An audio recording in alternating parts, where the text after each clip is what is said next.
is Harry Glazer. I paid for Mike Ruppert to come tonight and speak to the citizens of Kalispell in northwest Montana, a place I fell in love with during my first visit in 1969 and continue to love as a full-time resident of the Valley. I have a fantasy I'd like to share with you. With my U.S. passport in hand, I walk up to the front gate of the CIA and NSA or the doors to the Senate Committee on Intelligence, flash my credentials, and say, "Hi, I'm Citizen Glazer, and I'd like to come in and look around and ask a few questions." Comical, isn't it? If it weren't tragic. Because what this shows is in fact what we've come to realize. As far as the government is concerned, and regardless of what our Constitution says, our right to know has become instead a privilege, granted by our government only at its discretion, where the gatekeepers regard inquiries in general as an intrusion, inquiries with the potential to embarrass as unpatriotic and subversive. More information than ever, along with the most critical information, is by routine or fiat made inaccessible, often under the guise of national security, and perhaps just as often based on bureaucratic prerogative. Our right to know is further thwarted through compartmentalization, deniability, deflection, burdensome procedures, excessive fees, time delays, disinformation campaigns, court-sanctioned draconian confidentiality agreements, and other devices, and when necessary through defeat, intimidation, and of course murder. And is done for the most part without manufactured consent, and often with the complicity of our citizen-paid custodians and fiduciaries. Those who have the most to gain from this censorship are predictably its biggest proponents. Thus we have the tragic comedic situation where the criminals have made it a crime for us to know, or in many situations, even try to find out what they are up to. Doesn't quite sound like of the people, by the people, and for the people, as envisioned by Lincoln, does it? But there is one thing of which I am confident. Freedom cannot exist where the government has the right and the capability to know whatever it wants about its citizenry, but the citizenry cannot examine the inner workings of its government when it needs to, either on its own or through its representatives. So how do we go about getting the critical information required to hold our government accountable and to make the intelligent decisions necessary to ensure the welfare, happiness, and survival of ourselves, our communities, our nation, and the world? How, with all the data that there is out there, do we separate the signal from the noise? Despite many personal sacrifices and hardships, Mike Ruppert has worked hard on our behalf. He has proven how much, in fact, can be discovered given time, talent, and perseverance. His methodology, using the traditional criminal investigative techniques, and for the most part, traditional sources of information to establish motive, means, and opportunity, the unholy trilogy that form the foundation of all criminal investigations, indictments, and convictions. Mike Ruppert, through his painstaking, dogged, and intelligent research, has done more to unearth, collate, synthesize, and interrelate data concerning the inner workings of our government since the late 90s than anyone I've studied. Very simply, from my perspective, he connects the dots better than anyone I know. He's been at it for quite some time, since the 70s, when he witnessed firsthand as an LAPD narcotics officer the complicity of the CIA in creating, nurturing, and profiting from the drug crisis in this country, specifically in LA. From all indications, they have since become the world's most powerful drug lord. Perhaps his penchant for real politics was nurtured early on by his parents who served with the CIA and the national security establishment. For me, Mike follows in the tradition of great patriots such as George Seldes, Fletcher Prouty, John Stockwell, and many others, who at great risk to themselves have pledged their allegiance to our flag, the principles it stands for, and the promise that true freedom holds for the world. Tonight, Michael Ruppert will present a brief summary of his evidence for profound criminal malfeasance, evidence which ties together drugs, peak oil, 9/11, the war on terror, our fragile economy, America's hegemonic exploits abroad, and the related assault on the Constitution and our civil liberties at home. He will give us a glimpse of his comprehensive model, a map, if you will, that seeks to explain many of the anomalies we are witnessing worldwide and to predict what we are likely to see in the future. He also will identify the false patriots and alleged architects and perpetrators. As in any investigation, criminal or otherwise, we discover much by uncovering who is benefiting, who is covering up, and who is contradicting themselves. I encourage you to purchase his recently released book, Crossing the Rubicon, which we'll have for sale over there at the end, for a more complete understanding of his new paradigm. It is a great resource. In particular, I think that Mike will help you understand, as he has thousands of others, including myself, that the government's conspiracy theory concerning 9/11 is unable to explain hundreds of critical coincidences, which, when taken together, point to a very different root cause for that event and our current predicament than the official rationale. And at the end of his presentation, you will be able to cross-examine him. Ladies and gentlemen, Mike Ruppert.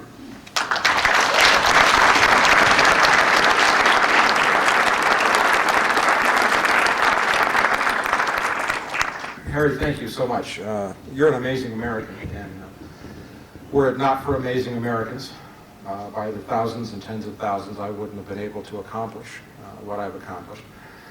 Before we start tonight, this is a kind of a treat for me to be here in Kalispell, in Montana. And I want to do a little quick exercise to kind of loosen up your brains a little bit, because the stuff we talk about evokes usually one human response, which is fear, which has many kinds of manifestations. Sometimes it's denial, which is not a river in Egypt. Sometimes it's hostility, sometimes it's anger, sometimes it's shock, outrage. Just take a look for a minute at my boots. And what I'm doing here is I'm playing with something that's called a paradigm. And a very wise man, who happened to be a Muslim imam, once told me a paradigm is what you think about something before you think about it. Now, if you look at my boots closely, you'll see signs of wear on them. These are not boots that I bought just to come to Kalispell, Montana, to try to fit in with you guys. There are stirrup marks on them. I ride horses whenever I can, not ever often enough. If you were to go to my home in Los Angeles, you would find several firearms, handguns, rifles, and shotguns. If you were to look at the way I've lived my life, or the way my newsletter from the wilderness has operated for the last 6.5, almost 7 years, you would see that I'm not partisan. And I want to set a record straight here very quickly right up front. The last thing I am here to tell you to do tonight is to vote for John Kerry, and that'll make your life all better. That's not why I'm here. This is, I hope you can read this, a newsletter that I published in April of 2000. It says, "The Democratic Party's Presidential Drug Money Pipeline," using a law enforcement sensitive federal intelligence report that was provided to me by Pennsylvania state narcotics investigators. I showed and tracked drug money from the Dominican Republic directly into Al Gore's campaign chest. If you come a little bit further, right before 9/11, you see a story about Carlos later. The name may not ring a bell to you, but he was one of the co-founders of the Medellin cartel, who was flying along with the CIA and George Herbert Walker Bush and Oliver North and all the people from Iran-Contra, tons of cocaine into a little airport in Mena, Arkansas, where the governor of the state, Bill Clinton, was laundering tens and hundreds of millions of dollars of drug money, making Arkansas the only state to ever issue bearer bonds. So I have a record of taking on both parties. And that's important when you start to talk about a paradigm. Now, I said a minute ago that the gentleman offered me that one observation of what a paradigm is was a Muslim imam. And probably all of you had a reaction to that. What I didn't tell you is that the Muslim imam, Dr. Faz Khan, is also the senior emergency room physician at Jewish Hospital in Brooklyn. And on the day of 9/11, he was one of the first 4 doctors to arrive at the World Trade Center and worked for 27 hours straight assisting victims of the attack. Now, when you start to think about things like that, it kind of loosens up your brain a little bit, because you step out of knee-jerk reactions that we are all conditioned to have. Now, I want to see if we can find some common ground now. I'm going to ask people to raise their hands, and keep your hands up, and I want to see if we can find some things to talk about. How many people in the room tonight have a family member, relative, serving either in Afghanistan or Iraq or in the U.S. Armed Forces overseas? How many people? That's quite a few. How many people, keep your hands up for me, please. How many people are parents of, related to, or are themselves males between the age of 18 and 30 who are eligible for the draft next year? How many people in the room are upset, concerned, worried, and personally affected by rising oil prices, gas prices, heating oil, natural gas to heat your home? We have something to talk about tonight, and it's not about political parties.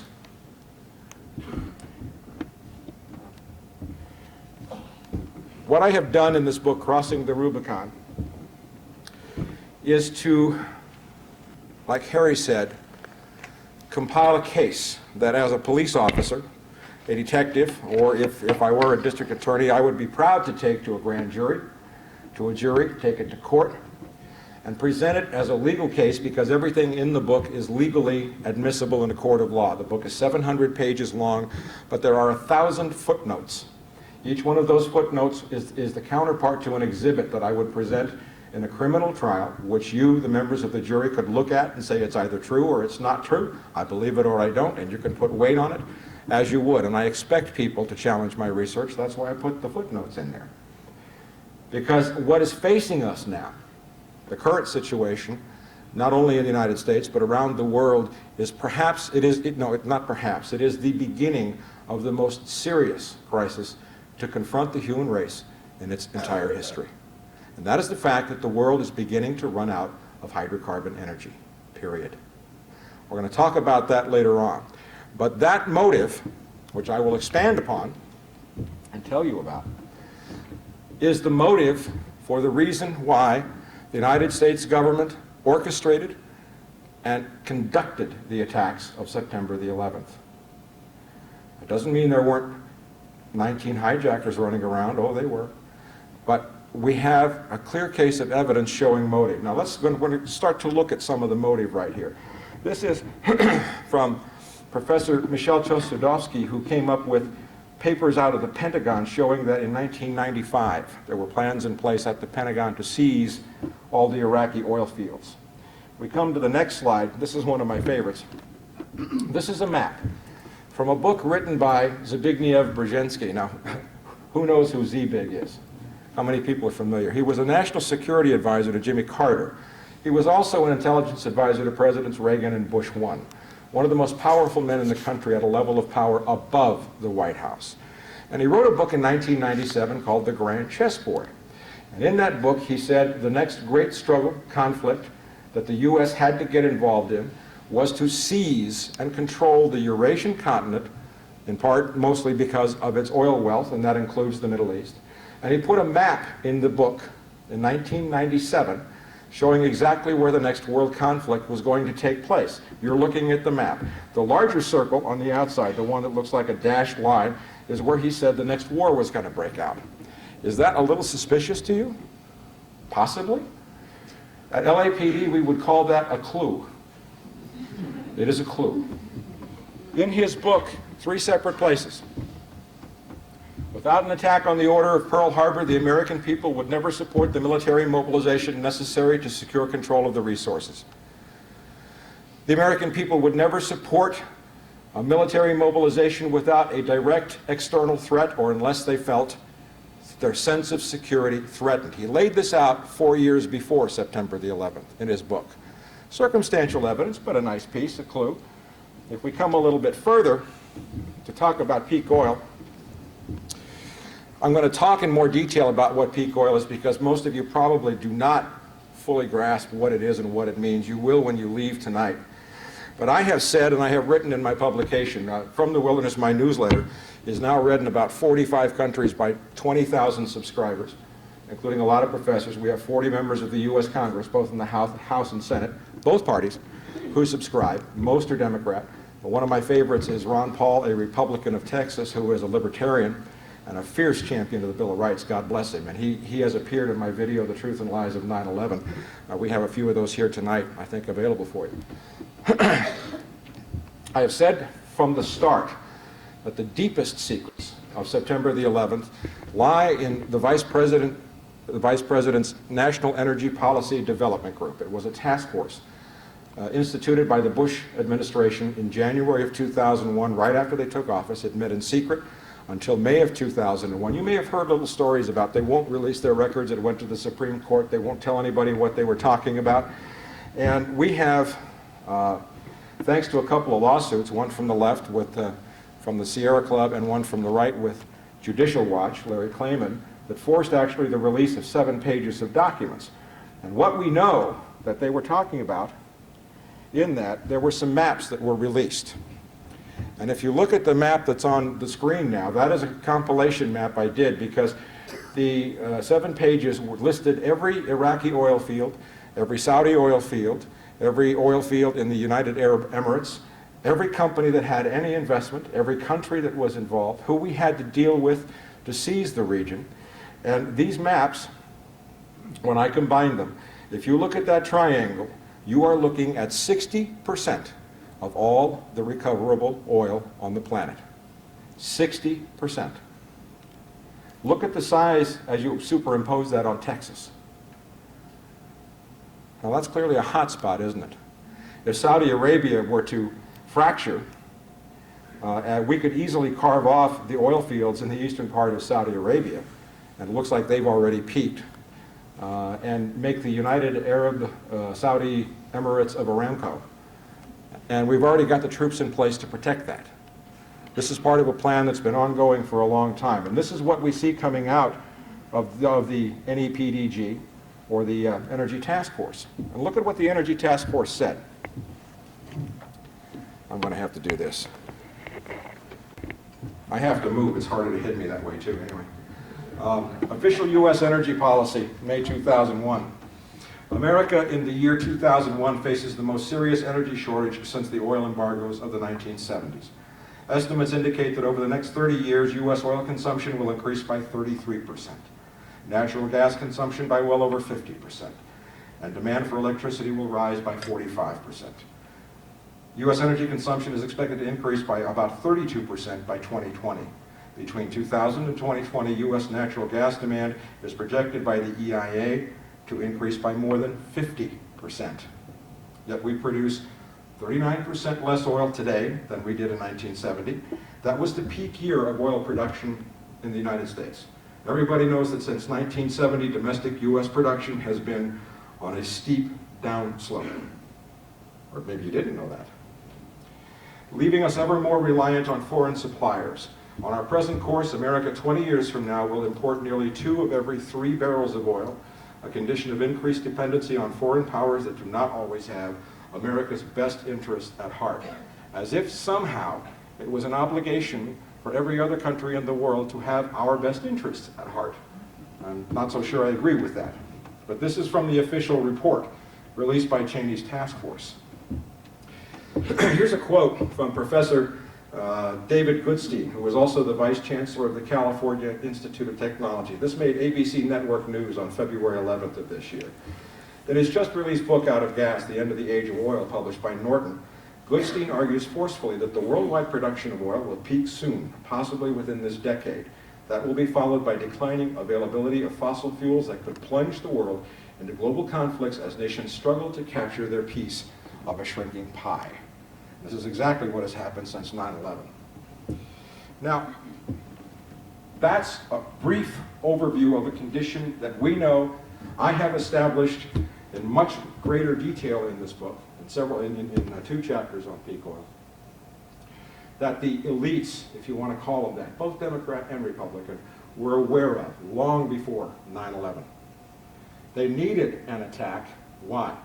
We went into Afghanistan, and then we went into Iraq. We have military personnel deployed surrounding Saudi Arabian oil fields in Qatar, in the Emirates, Oman. And there was no way that you, good people, would have supported that kind of a move without that kind of an attack.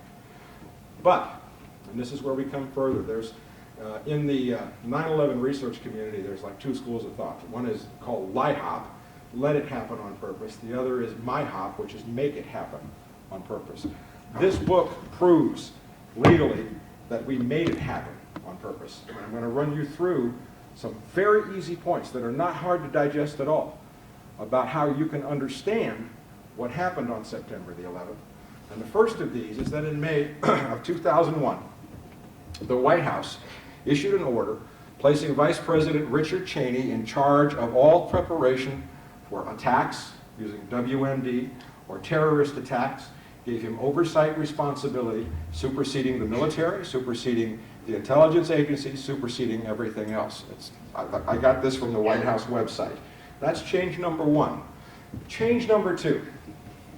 If you know anything about 9/11 or the controversy about 9/11, you will know that the biggest question in everybody's mind is why didn't the Air Force respond in time to prevent the later attacks. What happened? 67 times in the calendar year prior to June 1st, 2001, whenever a general aviation aircraft under IFR, Instrument Flight Rules, or commercial aviation aircraft missed a turn, lost radio contact, failed to squawk at the right point, fighters were automatically dispatched and they arrived within 5, 10, 15 minutes. 67 times.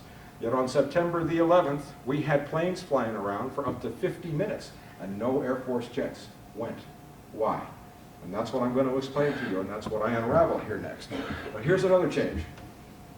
June 1st, 2001, the rules for NORAD, North American Aerospace Air Defense Command. My father was an Air Force officer. He flew backseat in interceptors. He was the radar operator weapons officer during the Korean War. The whole procedure for scrambling fighters was changed, making it so that only Donald Rumsfeld could order fighters to scramble. That's just 2 months before the attack, 3 months before the attack. Now, there were exigent circumstances where base commanders could scramble on their own initiative, 2 or 3 star rank or higher. And I can tell you, having grown up as an Air Force brat, Dad later went to work for Martin Marietta, which put up the Titan III, the keyhole spy satellites for the CIA. But Air Force pilots, if they knew that this country were under attack, wouldn't wait for an order. You can understand that. If you trained your whole life to go intercept somebody attacking your fellow citizens in this country, and you knew where they were, you'd go get them. You wouldn't wait. So something had to get around that. And that's the key to understanding 9/11. How many people here have any idea that on the morning of September the 11th, there were 3, possibly 4 separate Air Force war game exercises in progress as the hijackings began? Good. That's more than most. What happened on September the 11th was we had a series of war games, all being conducted simultaneously. Now, if you think back about what you may have seen on CNN or NBC or controversy about 9/11 as the hearings went by, you've heard that there were tons of warnings available to the government. As a matter of fact, I document about 25 of them, very specific. That in the week of September 9th, hijacked airliners were going to be crashed into the World Trade Center. The government knew this. It was a state of heightened alert. John Ashcroft stopped flying on commercial airliners. Condi Rice was lying through her teeth when she said, you'll see that in a minute, when she said we had no idea that planes could be used as weapons. Lying through her teeth. So why? The question is, let me rephrase this the way I might say it if I were in Montana standing out with my horse in the woods. What idiot would schedule 3 or 4 separate war games that accomplished several tasks? They moved most of the available U.S. fighter resources to northern Alaska and Canada for a war game exercise to intercept Russian bombers coming over the pole. You assumed the White House would know that the Soviet Union ceased to exist in 1991. But most of the available fighters in the Northeast Air Defense sector, where all 4 hijackings took place, were moved out of the region. The total number is classified, top secret. I know because I went to NORAD, I went to the Pentagon, I went to Tyndall Air Force Base, and I asked people, and I knocked on doors, and I banged, and I made them answer. Or I made them lie, or I made them say, it's top secret, we can't tell you. That's first war game. That's Northern Vigilance. The second was an exercise called Vigilant Guardian, underway from like 6, 7 o'clock, we don't know the exact start time, on the morning of 9/11, which involved the insertion of false radar injects onto the radar screens of FAA operators in the military in the Northeast Air Defense sector. Then we had Vigilant Warrior. How many people have read Richard Clark's book, Against All Enemies? The man left some incredible clues in his book. And he must have thought, there's a great line I'll tell you parenthetically about how many people believe that Lee Harvey Oswald actually killed John Kennedy? Whoa. 1. Okay. If you take a look at all 22 volumes of the Warren Commission report, you see that it is just so full of lies it doesn't make sense. It falls apart if you read it. Alan Dulles, who engineered the report, who was the staff director for the Warren Commission, he was the CIA director who John Kennedy had fired, made a telling observation. The American people don't read. Well, I read.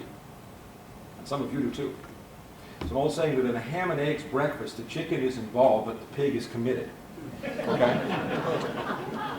Since most of you raised your hands tonight when I started asking questions, I would suggest, no offense, that most of you are pigs. Just like me. So we had Vigilant Guardian, which inserted false radar blips on the radar screens, and then Richard Clark in his book has a quote from General Richard Myers, the acting chairman of the Joint Chiefs of Staff, Chief of Staff of the Air Force, where he says, we're right in the middle of Vigilant Warrior. We'll get to that in a minute.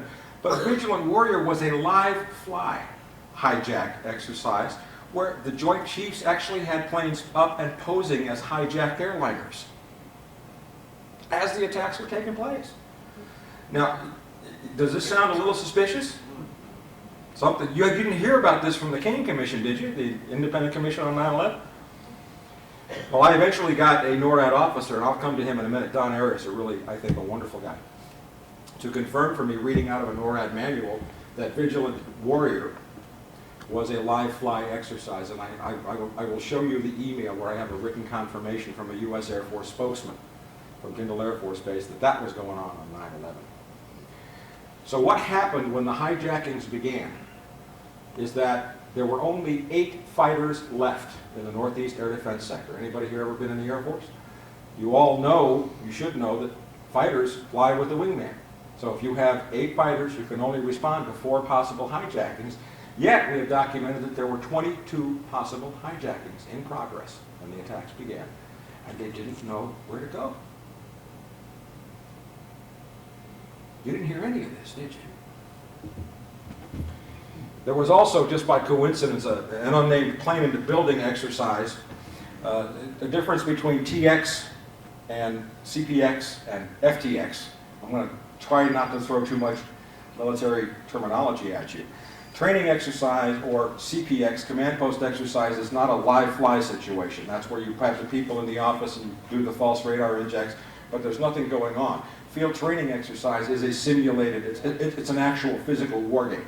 Because Air Force pilots can't practice going up to intercept an airplane that's not there, because they got to fly above, below, they got to fly behind, they got to do missile lock, the plane flying has to try to fly away.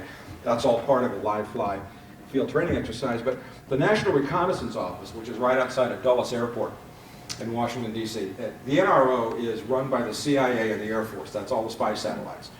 Coincidentally, on the morning of 9/11, they were also having a plane into building exercise, and they had all the fire trucks already around the building. That's kind of suspicious, don't you think? Somebody organized this, and what I prove in Crossing the Rubicon is that Richard Cheney is the guy who was in charge of planning all of it, using FEMA. How many people have heard of FEMA? Now, here's a quote from General Arnold of NORAD, who was a 3-star in command of NORAD, acting operations commander at Tyndall Air Force Base in Florida on 9/11. When the hijackings began, in other words, Flight 11 and Flight 175, the first 2 planes to hit the World Trade Center, Arnold says, I told them to scramble, we'll get the clearances later, and that was planned for. That was a contingency, because the honest Air Force guys are going to go do their job no matter what, or no matter who tries to hold them back. So Arnold was ordering people to scramble, but they didn't know where to go. Now we have lies. Now, I was with LAPD for about 8 years, and 5+ years carrying a badge and gun, working detectives and narcotics. And of course, what you do, how many people have ever watched NYPD Blue? Or my favorite, Columbo? Okay. What you do is you get the suspects to talk, and when they start contradicting themselves, you use the contradictions to prove that they're lying and to break open the case. A very quick example, I was involved in the serving of a search warrant in South Central Los Angeles in 1977. And there were 4 suspects who had in their possession 6 kilos, that's 13+ pounds of high-grade Mexican brown heroin. We served the search warrant, locked them up, got the heroin, and from 3 suspects we had 4 different explanations for how the heroin got there. By the time we got to 10 different explanations, we got signed confessions from everybody. That's the way you break them down, and that's exactly the approach I'm taking with the United States government. I'm using their own statements to hang them, because they can't deny what they said if it's part of a written record. But they lied. Here's deception number 1. Vigilant Guardian was the war game exercise that involved the hijackings in the Northeast Air Defense Sector. Again, that's where all 4 took place. But, as reported in the NewJersey.com, it's their website, it's also part of a big newspaper in New Jersey, NORAD has confirmed it was running 2 mock drills on 9/11 at various radar sites and command centers, and Canada, including Air Force bases in upstate New York, Florida, Washington, and Alaska. One drill, Vigilant Guardian, began a week before 9/11 and reflected a Cold War mindset. Now, they've switched the names. Northern Vigilance, off the NORAD website, because I went to the NORAD website, and this is a direct quote from the North American Aerospace Defense Command, which says, Northern Vigilance redeploys fighters. So now they're trying to confuse you over the names. Northern Vigilance, Vigilant Guardian, I'm so confused, I gotta go to work, I gotta pay the bills. God, that didn't stick in my mind. But they're absolutely lying. This is a U.S. Air Force document. And I got an email response directly from Major Maria Kwan in Colorado, and she sent me to the website. So we know they're lying about which war game did what, but now we come to Northern Vigilance. And this is a quote from the Toronto Star. A lot of stuff came out in the Canadian papers that you never heard about in the U.S. Northern Vigilance plan months in advance involves deploying fighter jets to locations in Alaska and northern Canada. Part of the exercise is pure simulation, but part is real world. See the bold? Real world means live fly. They've got airliners up posing as hijacked aircraft. NORAD is keeping a close eye on the Russians who have dispatched long-range bombers. That's the other part. The Russians were supposed to be conveniently flying bombers up to the pole. The FAA has evidence of a hijacking and is asking for NORAD support. This is not part of the exercise. So we now have confirmation that the exercises were screwing up response on the day of 9/11. In a flash, Northern Vigilance is called off. Any simulated information, what's known as an inject, is purged from the screens. Confirmation of false radar blips on the radar screens. Lots of other reports were starting to come in. Major General Findlay, director of NORAD, he's a Canadian, said, and now you're not too sure if they're that clever to coordinate that kind of attack, what else is taking place across North America? Well, I'm going to tell you what was taking place across North America. Let's see what other plans had been in place. Remember, Dick Cheney was in charge of all of these drills.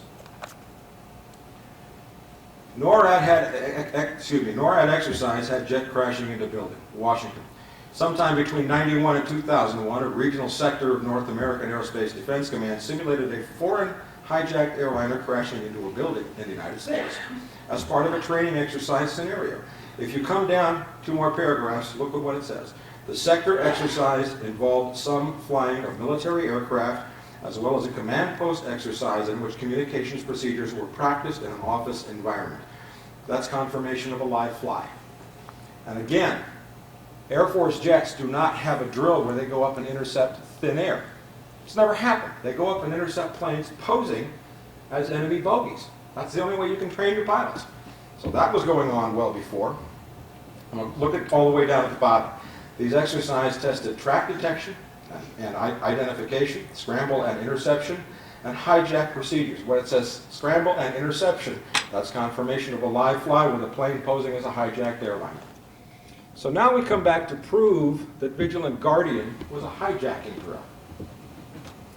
Here's some quotes, all from like ABC News, Newhouse News Service, Aviation Week, and Space Technology. The first quote, the first thing that went through my mind after receiving the hijacking alert for Flight 11 was, is this part of the exercise? Is this some kind of screw up? That's quoting Major Don Deskins at the Northeast Air Defense Sector. Next quote, Tech Sergeant Jeremy Powell of Northeast Air Defense Sector, Rome, New York, took the first call from Boston. He notified Needs Commander Colonel Robert Marr of a possible hijacked airliner, AA Flight 11. Part of the exercise, the Colonel wondered? No, this is a real-world event, he was told. Several days into a semi-annual exercise known as Vigilant Guardian. Here comes Don Deskins again. Don Deskins figured it would be a long day. September 11th was day 2 of Vigilant Guardian. An exercise that would pose an imaginary crisis to North American air defense outposts nationwide. And look at that. Look at what she said. This is what she said to Newhouse News Service. It must be part of the exercise. Have you heard about any of this? Vigilant Warrior, live fly hijack drill. This was my favorite. This was the day after 2.5 years of writing this book that happened in May when I knew I had him. When I knew I had him cold. First of all, I'm going to quote from Richard Clarke's book. You all know that he was the terrorism czar who was supposedly running everything from the White House Situation Room. Caused quite a stir. Everybody thought he was trying to hang it all on the Republicans and make the Democrats look good. Well, he left a lot of clues, and I'm not sure what his motives were. But here's the quote. FAA Administrator Jane Garvey, "Where's Norm?" he asked. They were frantically looking for Norman Mineta, the Secretary of Transportation, and like me, a rare holdover from the Clinton administration. At first, FAA could not find him. "Well, Jane, can you order aircraft down? We're going to have to clear the airspace around Washington and New York. We may have to do a lot more than that, Dick. I already put a hold on takeoffs and landings in New York and Washington, but we have reports of 11 aircraft off course or out of communications, maybe hijacked." I come up with other quotes, documents in here showing as many as 22, according to the FAA. They had no idea where to tell the Air Force to go. And of course, all the FAA tapes were destroyed about a week after I started asking my questions of NORAD. I have the New York Times story that describes that in the book. All right, so I turn to the radar screen, JCS. That stands for Joint Chiefs of Staff, the highest-ranking military officers. He's talking to Dick Myers. "I assume NORAD had scrambled fighters and AWACS. How? Many? Where?" "Not a pretty picture, Dick." Dick Myers, himself a fighter pilot, knew that the days when we had scores of fighters on strip alert had ended with the Cold War. We were in the middle of, quote, this is quoting Myers, "We were in the middle of Vigilant Warrior, a NORAD exercise, but Otis has launched 2 birds toward New York. Langley Air Force Base is trying to get up to now." It was now 9:28. When I read that, and I looked at what was going on, I said, wait a minute, somebody scheduled these simultaneous hijackings with the intent of paralyzing fighter response during the attacks. Everybody remember Payne Stewart, the golfer? Remember how he died? Yes. His plane went off course, explosive decompression.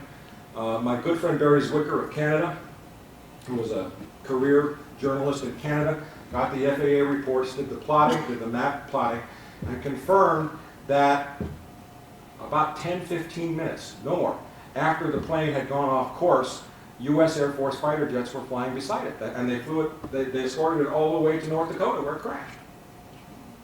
67 times in the calendar year prior to June 1st, 2001, the Air Force was on top of any wayward commercial aircraft that failed to respond to IFR protocols within minutes. Yet on the day of September the 11th, they had known that Flight 175 was hijacked for 24 minutes before it hit the Second World Trade Center. They knew it was heading, and they didn't warn anybody.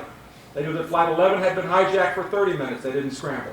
We had Flight 93 flying probably for 35, 40 minutes, knowing it was hijacked, and Flight 77 flying around performing loop-de-loops over the Pentagon in the most heavily protected airspace on the planet. And the fighters just got there too late. This is beginning to stink a bit.